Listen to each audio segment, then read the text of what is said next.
Ya, baik, untuk kali ini kita akan mencoba membahas masalah turunan dari fungsi rantai gitu ya. Nah, nanti untuk turunan fungsi rantai itu kan sering sekali ya soalnya keluar di soal-soal turunan trigonometri. Maka ini benar-benar harus kalian pahami ya. Nah, nanti untuk turunan fungsi rantai itu kita akan mencoba membahas dengan menggunakan dua cara. Yang pertama dengan cara konsepnya, ya. Yang kedua nanti dengan menggunakan trik atau cara cepatnya, gitu ya. Nanti semuanya harus disimak baik-baik supaya nanti benar-benar bisa dipahami, gitu ya. Baik, di sini ada soal tentukan turunan pertama, artinya ya turunan pertama dari fungsi fx sama dengan sin pangkat 3 dari 5x, gitu ya. Kita kan tahunya untuk turunan dasar kan turunan dari sin x, turunan dari cos x gitu ya. Tapi belum tahu kalau turunan dari sin punya pangkat lebih dari 1 ya. Atau pangkatnya tidak 1. Terus kemudian sudutnya juga di sini tidak x 5x ya. Jadi koefisien x-nya juga tidak 1 gitu kan. Maka di sini nanti adalah namanya fungsi rantai gitu ya. Baik, langsung aja ke yang pertama. Kita menggunakan apa? Dalil rantai ya untuk membuktikannya. Jadi untuk membuktikan dalil rantai atau membuktikan turunannya dengan dalil rantai, yang pertama kita lihat dulu ya, kita lihat dulu dari fungsinya. Jadi di situ ada fungsi apa? Sin pangkat 3 dari 5x. Ya, sin pangkat 3 dari 5x. Yang kita lihat dulu sudutnya ya. Sudutnya apa ini? 5x. Jadi kita menggunakan permisalan. Jadi sudutnya kita misalkan dengan variabel lain, satu variabel saja. Misalkan apa? U misalnya ya. U berarti sama dengan apa? 5x ya. U sama dengan 5x. Terus kemudian di sini ada apa? Sin 5x. Berarti karena 5x-nya adalah U, berarti sin 5x itu sama dengan sin U gitu ya. Nah, sin U itu kita lambangkan lagi dengan variabel lain. Misalkan pakai apa? V misalnya ya. Berarti V itu sama dengan sin U. Gitu ya. Nah, yang terakhir di sini ada sin 5x pangkat 3 ya. Sin 5x itu sama dengan sin U atau sama dengan V, tapi dipangkatkan 3, berarti sama juga dengan V pangkat 3. Kita misalkan dengan variabel y gitu ya, v pangkat 3 seperti itu.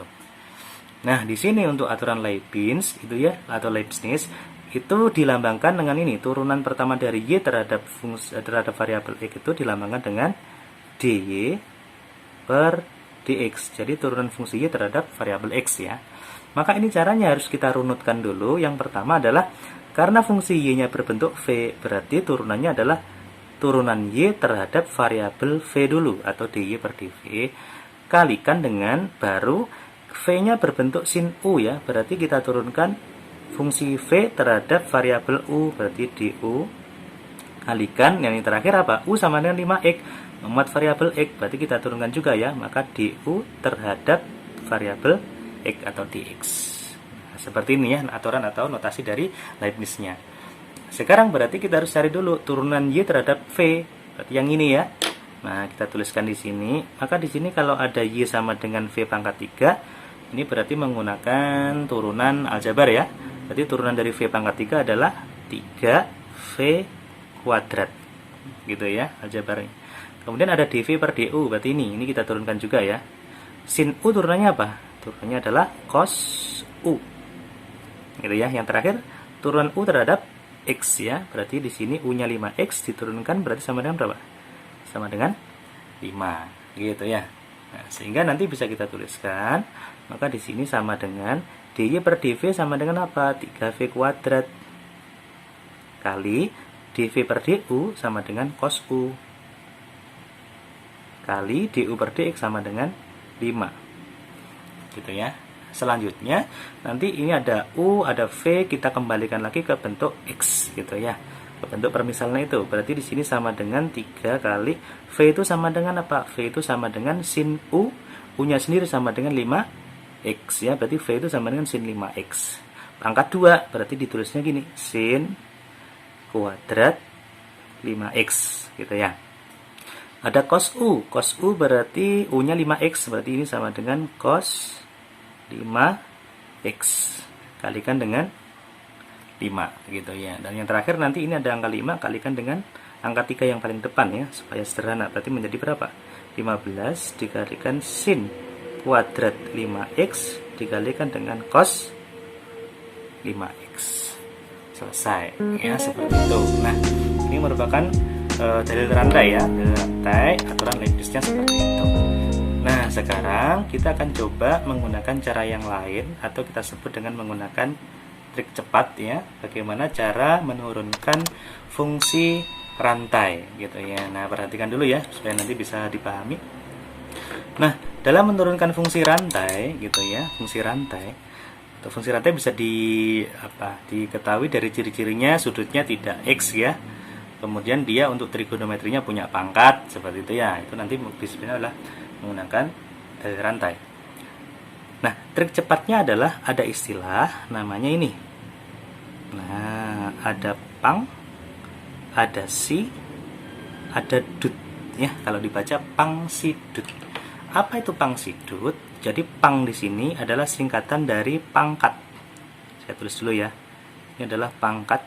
Si itu adalah singkatan dari fungsi. Dut itu singkatan dari sudut. Ya, sudut. Jadi pang si dut itu artinya adalah pangkat, fungsi dan sudut. Nah, maka cara menurunkan fungsi rantai, maka semuanya harus diturunkan satu persatu. Pertama, fungsi pangkat diturunkan, kemudian dikalikan dengan turunan fungsinya sendiri, dikalikan dengan turunan dari sudutnya sendiri gitu ya. Nah, supaya lebih paham, kita langsung praktek aja kayaknya ya. Jadi di sini ada fx sama dengan sin pangkat 3 dari 5x ya. Maka turunannya kita lambangkan dengan apa? Dengan f aksen x. Kita tulis dulu ya, f aksen x sama dengan, yang pertama kita analisa dulu ya, perhatikan dulu. Di sini ada sin pangkat 3 dari 5x. Amati dulu, di sini 5x itu berarti posisinya adalah sudut kan? Maka ini sebagai dutnya. Gitu ya. Nah, di sini ada sin, maka sin di sini sebagai fungsinya atau si-nya. Gitu ya. Terus kemudian ada pangkat 3, maka ini disebut sebagai apa? Pangnya. Gitu ya. Jadi di sini ada pang, si, dut. Nah, yang pertama kita turunkan dulu apanya? Pangnya. Jadi pangkatnya pangkat berapa? Pangkat 3 kita turunkan menjadi 3. Selain itu tetap ya, berarti ini tetap sin. Ini tetap berapa? 5x. Nah, pangkatnya dikurangi 1 karena turunan aljabar ya. Jadinya 3 sin kuadrat 5x. Nah, ini pangnya. Kalikan dengan turunan fungsi. Fungsinya apa? Fungsinya sin ya. Turunannya sin apa? Cos gitu ya. Cos sudutnya tetap berapa? 5x gitu ya. Terakhir kalikan dengan turunan sudut atau dutnya. Sudutnya 5x aljabar ya. Kalau diturunkan berarti berapa? 5 gitu ya. Nah, yang terakhir tinggal kita kalikan aja yang angka belakang itu dengan angka yang paling depan. Jadinya berapa ini? 15 sin kuadrat 5x dikalikan dengan cos 5x. Selesai gitu ya. Nah, kalau kita lihat dengan aturan rantai jawabannya ini ya, dengan trik cepat pang sudut hasilnya juga ini ya. Sama kah itu hasilnya? Ternyata hasilnya adalah sama gitu ya. Nah, berarti nanti terserah mau pilih yang mana, menggunakan cara dari rantai boleh, menggunakan trik cepat juga boleh gitu ya.